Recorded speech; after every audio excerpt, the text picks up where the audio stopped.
si Belhica. Sabi ni Belhica, Vizcaya no longer wants to cooperate with the ICI after news came out that Martin may become state witness. This is a false claim. Kasi mga DDS din po ang nagkalat na si Martin ang gagawing state witness. Ang DOJ nga nag-react na, dininay din yan na si Martin Romualdez. Even ICI, sinabi ng ICI, di ba, na hindi siya ang pinaka least guilty. Ngayon ito, baka kasi sila ang mastermind dito. Alana Poles style, paulit-ulit ko na sinabi, isara na ang ICI. Bakit? At ibalik na lang sa Marcoleta-led Blue Ribbon Committee hearing. Doon may tiwala ang tao. Yun ang direksyon nito na tumbukin ang katotohanan daw ay si Marcos, si Martin Romualdez, kasabwat si Saldico. Tatlo lang yung kanilang gustong tumbukin eh.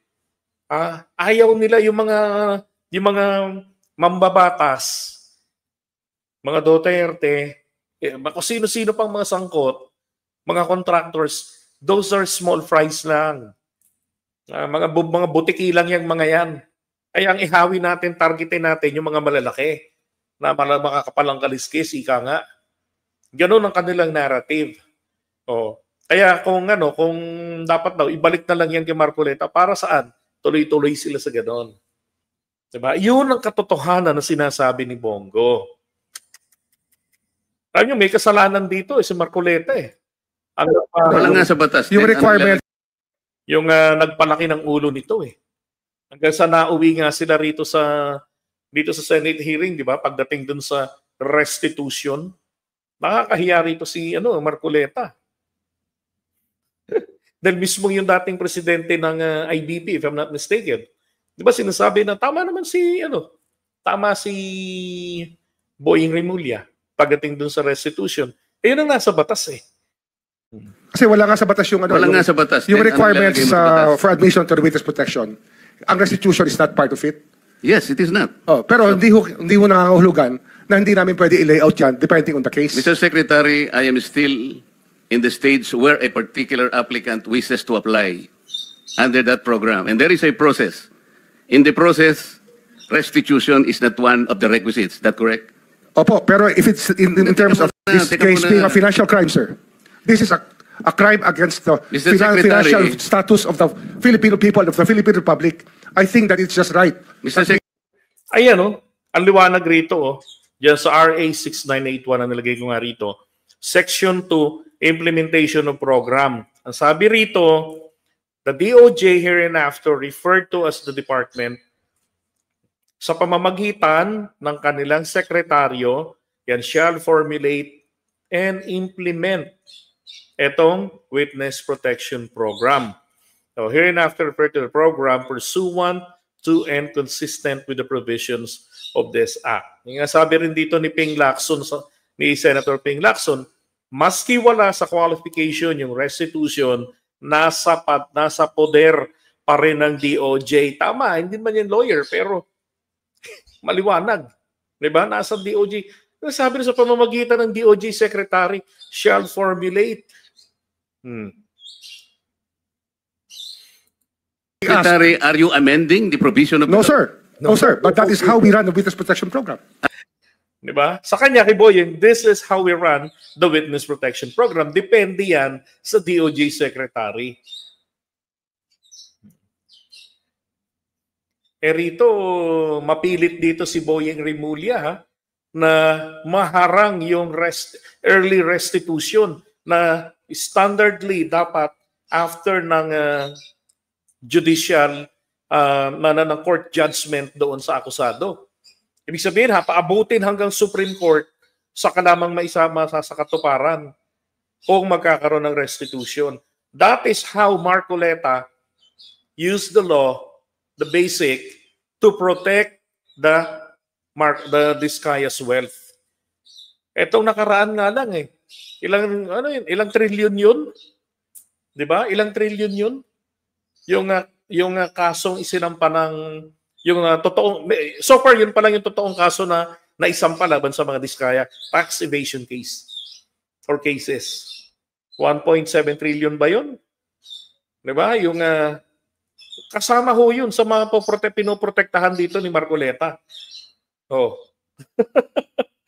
Dalawa niya maisama sa Witness Protection Program and then all the criminal liabilities will be abrogated. Libre na sila. Safe na sila.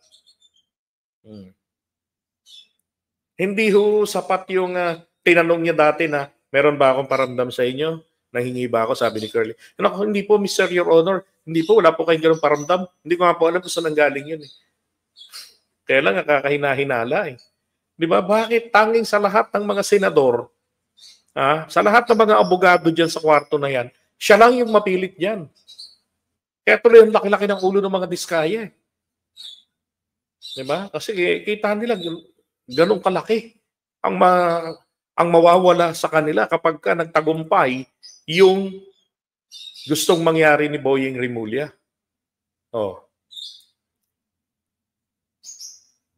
As a lawyer, Mr. Secretary, may I ask you, in a criminal prosecution, the civil liability is impliedly instituted. Is that correct? No, trillion yun. Trillion, hindi billion yun.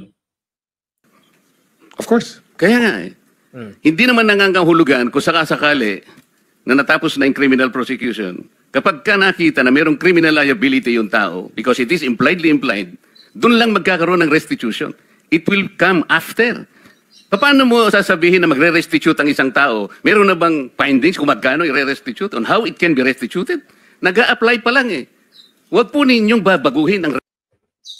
Kaya nga magkakaroon ng special agreement with the Department of Justice and the WPP na sige, pagkasunduan natin, ito yung ibabalik sa gobyerno para makabawi agad ng maaga ang taong bayan. Because after all, hindi yan para sa inyo. Di ba? Ganun ang ideya doon. Hindi kinakailangan na technical, ito yung amount, ito yung ganito. Depende na yan sa magiging usapan. Sana doon natin bantayan si Boying. Baka mamaya, tapos wala nang iba. Di ba? Hindi dapat ganun. Dapat mas malaki. Doon natin bantayan si Boying. Kung ano yung naging agreement ninyo. Yun ba advantageous to the interest of the state or advantageous to the interest of the Diskaya? Dapat ganun Di ba? Todong harang Sabotahe to kandidato to sa impyerno Requisite ng batas, Mr. Secretary. I thought nung dumating ka dito, nagkaintindihan na tayo Kaya... Gusto niya kasi na yung instruction niya susundin. Naknampucho. Nabablar ang proceedings natin Kaya nga kinote ni, siguro, ang chairman kanina gusto kong ituloy ito, sinabi niya, nagpa-interview siya, na goodwill and sincerity should be done para itest. Pwede ba yung ganito? Tangina goodwill. Hindi po pwedeng, Your Honor, out of goodwill, willing po kaming makipag-cooperate sa inyo. Goodwill po to. Genuine po to. Talaga, magsasabi kami ng katotohanan lahat. Tapos bigyan namin kayo ng isang sasakyan. Yung may libreng payong, goodwill po tayo doon. Ano yung ganon? Hoy, panguuto yun. Dapat ang restitution aaray ang bulsa ng mga Diskaya. Hindi yung parang nalaglagad lang ng barya, Marcoleta. I respect your opinion, sir. But it is not my opinion, it is in the law, Mr. Secretary. Yes, sir. But I am operating... The arbiter sir, is the law. Sir? May I speak, sir? Yes, you I'm are operating from the vantage point of the reason behind the law, sir. But... Diba? Ang liwanag ng batas depende sa Justice Secretary. Ngayon, sinasabi nila para makabalik ang pagtitiwala. Ang bobo yung nagtitiwala sa Blue Ribbon Committee na hawak pa ni Marcoleta. Ganito yung takbo. Yung nationwide, ang pandarambong, kasabwat yung mga korap na mga politiko, malilibre sila. Sino ngayon ang inyong pananagutin? Yung tatlo, buti sana, sa akin walang problema. If they can produce solid evidence na yung tatlo talagang promotor ng lahat ng ito. Walang problema yun eh. Di ba? Kaya lang tinutumbok nila yung tatlo, lalo yung dalawa, para maprotektahan.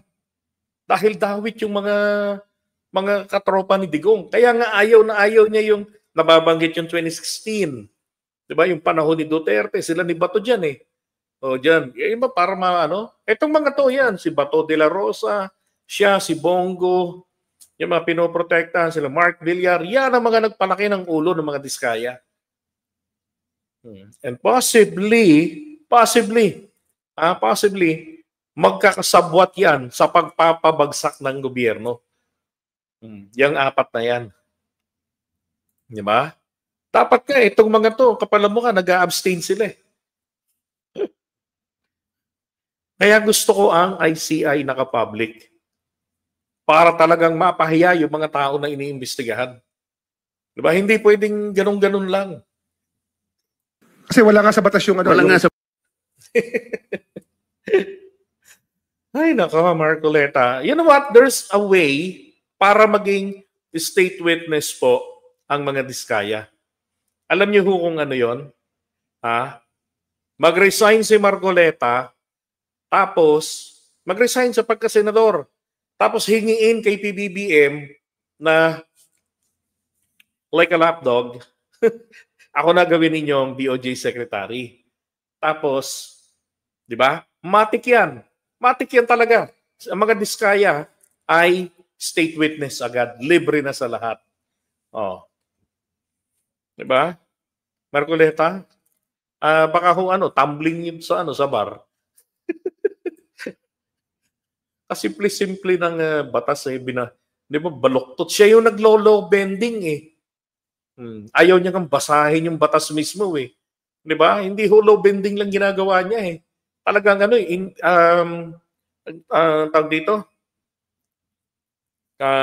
dinideny niya yung diwa nung witness protection law, yung section 2, na depende yan sa DOJ secretary. So po pwedeng gamitin yun, ang early restitution. Oh.